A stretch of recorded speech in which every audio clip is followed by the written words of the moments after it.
जी के ऊपर हंसली से जो है गला काटने का प्रयास किया। गुंडों का जमात वहां घुस गया है और एक बूढ़ा साधु को मोहरा बना के रखा है। जो कुछ गुंडे तत्व के लोग बैठा हुआ है, इसी के हाथ द्वारा जो है खून खराबा करवा दे सकता है। मठ को दखल करके वो लोग हम ही लोगों को हटाने का प्रयास में लगा हुआ है। जो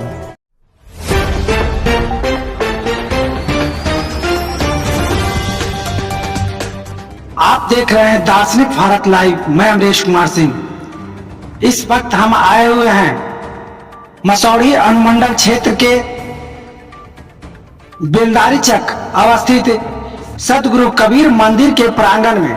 वे सतगुरु कबीर जो भारत के मध्यकाल इतिहास में जिनका ज्ञान सर्वोच्च शिखा पर पंचम लहरा रहा था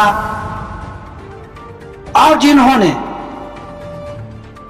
समाज में व्याप्त पाखंड ढोंग का बहिष्कार किया और अपने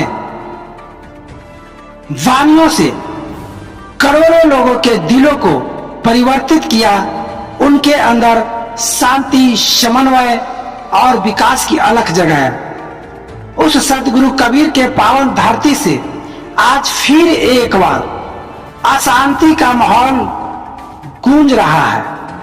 जी हां, मैं बात कर रहा हूं सतगुरु कबीर मठ कंसारी का, जिस जगह पर जो उस मठ के मठाधीश हैं उनको प्रताड़ित किया जा रहा है और यह सिलसिला वर्षों से चल रहा है। अपने बातों के समस्याओं को समाधान के लिए उपरोक्त मठ के मठाधीश मनभांग जी साहब ने नीचे से लेकर के ऊपर के पदाधिकारियों की भी गुहार लगाई है। आइए जानते हैं कि आखिर उस मठ में क्या चल रहा है, क्या वहां की समस्या है। मैं इन्हीं की जवानी बतलाने का प्रयास करता हूं। साहेबंदगी जी, अभी वर्तमान समय में जो आपको इधर से उधर कभी पुलिस के पास तो कभी वरीय प्रशासन के पास, डीएम के पास चक्कर लगाते हुए देखा जा रहा है। आखिर बात क्या है? बात है कि गुंडों का जमात वहां घुस गया है और एक बूढ़ा साधु को मोहरा बना के रखा है लड़ाने के लिए। जो उसके पहले जो है राम सुबीर यादव नाम के एक जालसाज को लड़वा रहा था, वो हटा है। तो ये जो है राम सरेखा दास नाम के वो बूढ़ा को रख ले है और उससे गाली दिलवाता है। जो भी साधु जाता है उसको बेइज्जती करवाता है। हम तो दाढ़ी वाले कोई भी संत महात्मा रहे पूजा करते हैं, रास्ते में चलते फिरते साधुओं को भी, अपरिचित लोगों को भी खिलाने पिलाने या मान सम्मान कर देने का प्रयास करते हैं। लेकिन उस मठ में रह करके उसको कर रहे थे सब सेवा और उसके बावजूद जो है वो खुराफात करने लगा। हमारे दूसरे साधु जो मदन दास जी थे उनको कई दफा जो है मारने का जो प्रयास किया और हमारे चंदन दास जी के ऊपर लाठी से प्रहार किया। मदन दास जी के ऊपर हंसली से जो है गला काटने का प्रयास किया। लोग विश्वास नहीं करता कि इतना बूढ़ा साधु कैसे कर सकता है। और करवाने वाले वहां के कुछ लोग हैं जो 5-7 लोग वहां गांजा, दारू और जुआ के अड्डा बना रखा है और वो अनैतिक काम भी जो है सो रात में जो है करने का प्रयास करता है। इसलिए मदन दास को वहां से ये लोग भगा दिया कि मदन दास को ही मार के यहाँ से खत्म कर दो। क्योंकि हम लोग रहते हैं पटना आश्रम में, यहाँ मदन दास जी रहते हैं और मदन दास जी सारे पेड़ पौधा बगान की सेवा 5 साल से वो सेवा कर रहे हैं। ये बूढ़ा जो 3 साल से आकर के खुराफात करने पर लगा हुआ है।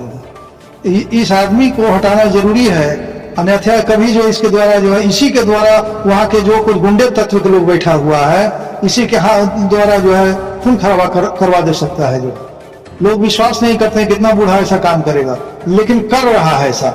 इसलिए उस मठ की व्यवस्था को जब से हम आए तब से बहुत कुछ बनाए, वीरान सा लगता था।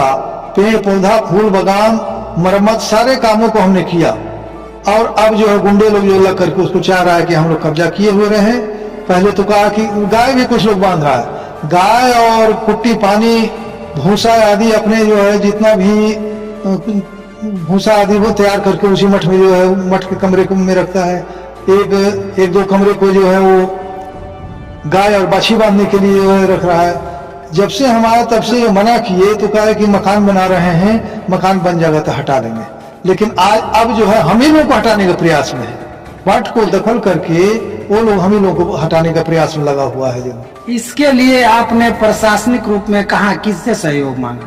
हम धार्मिक न्याय बोर्ड में भी लिख करके दिए, डीएम साहब के यहाँ लिख करके दिए, एसपी के यहाँ लिख करके दिए हैं और थाना में भी लिख करके दिए हैं जो। ये सब कागजात जो है प्रशासनिक प्रक्रिया किए हुए हैं। अब प्रशासन कहाँ तक हमको मदद करेंगे ये तो वही लोग जानेंगे। थाना में कितने बार आपने आवेदन दिया? थाना में 2022 से लगातार हम आवेदन दे रहे हैं और हर साल एक दो आवेदन जो है थाना में पढ़िए जाता है। उसका रिसीविंग में कुछ है, कुछ रिसीविंग नहीं। इस साल वो तो 2024 में जो दो कांड किया ये लोग, तो किसी भी कांड का रिसीविंग जो नहीं दिया गया थाना से जो है। इसलिए थोड़ा कष्ट भी होता है कि जब ऊपर से कानून ऐसा बना हुआ है कि जो भी आवेदन आवे उसको जो रिसीविंग करना है, लोगों को जो रिसीव करके देना है, और थाना में रिसीव करके नहीं दिया गया जी।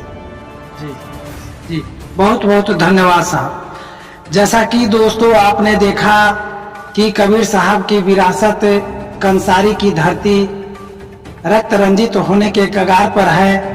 ऐसे में जो वहाँ के मठाधीश हैं, पीठाधीश्वर हैं, उनको अपमानित किया जा रहा है उनके ताकि वो इस मठ से अपना संपर्क को हटा लें।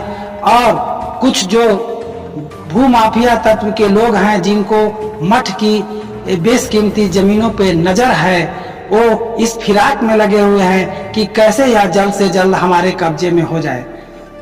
महंत मनभान साहब बेशक वर्षों से प्रयास कर रहे हैं कि उस मठ को अतिक्रमण मुक्त कराया जाए, भूमाफियाओं के कब्जे से मुक्त कराया जाए। इस संबंध में स्थानीय थाना में 22 से लेकर के 24 तक के ये अपना लिखित रूप से आवेदन भी दे रहे हैं। हम वरीय प्रशासनिक पदाधिकारी जो भी हैं जिनके कार्य क्षेत्र में एरिया बनता है, मैं उनसे निवेदन करता हूं कि साहब यह कबीर साहब की धरती और मठ को बचाने का प्रयास कीजिए ताकि किसी अनर्थ को होने से रोका जा सके। फिर इसी तरह से मिलते हैं अगले खबरों के साथ। जय हिंद।